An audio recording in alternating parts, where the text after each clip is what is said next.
परंतु ॲक्च्युली 1993 साली हं, ज्यावेळेस मुंबईमध्ये बॉम्बस्फोट झाला, हं. त्यावेळेस माझ्या एका जवळचा म्हणजे मी त्यावेळेस 10वी होतो आणि माझा एक जवळचा मित्र होता.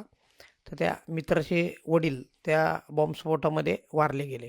म्हणजे त्यांचं त्या बॉम्बस्फोटामध्ये त्यांचं म्हणजे निधन झालं. निधन झालं आणि त्याच्या कुटुंबाची जी वाताहत होती, तर मी ते त्याच वेळेस बघितली होती, नाही का. म्हणजे शालेय जीवनात असतानाच. हं, मग त्यावेळेसच जरा थोडंसं त्या कुटुंबावर आलेलं संकट आणि ती जी त्याची परिस्थिती पाहून मला असं वाटायला लागलं, की अरे, हे कुठेतरी आपल्या देशामध्ये ह्या ज्या घटना घडतायत, त्याला कुठेतरी सगळ्यांनी एकत्र आलं पाहिजे.